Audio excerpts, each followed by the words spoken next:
জামাত ইসলামী এই দেশে নতুন ভুইভোর নয়, এদেশের কচুরি পানা নয়।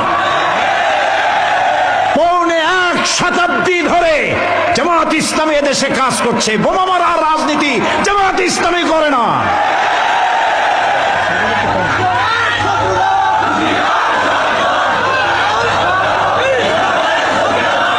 আপনারা জবাব দেন, ইতিহাস আছে এরকম জামাতের বোমা মারা? এদেশের এমন কোন গণতান্ত্রিক আন্দোলন নাই, সেই পাকিস্তান থেকে শুরু করে এই পর্যন্ত প্রত্যেকটি গণতান্ত্রিক আন্দোলনের নেতৃত্ব দিয়েছে জামাত ইসলামী।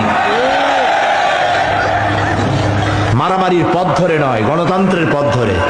বিশ্বাস করুন। জামাত কি চায়? কয় এরাও চায় আল্লাহর আইন, আর ওই জেএমবি ওরাও চায় আল্লাহর আইন, কাজে দুইটা মিল আছে। তো ওর আল্লাহর আইন আর আমার আল্লাহর আইন এক হইল কেমনে? আমার আল্লাহর আইন বলা আর ওর আল্লাহর আইন বলা, এটা এক আপনারা বানাইলেন কেমনে? আমরা তো বোমা মারি নেই, আমরা তো মানুষ মারি নেই আল্লাহর আইন প্রতিষ্ঠার জন্য।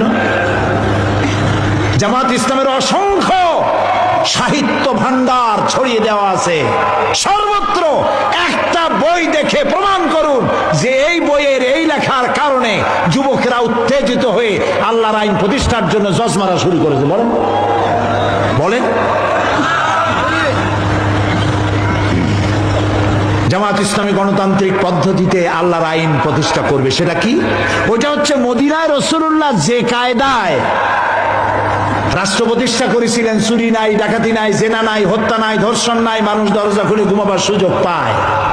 রসুলের আদলে, রসুলের অনুকরণে মদিনার রাষ্ট্রের মতো একটি রাষ্ট্র বাংলাদেশে প্রতিষ্ঠার স্বপ্ন দেখে জামাত ইসলামী।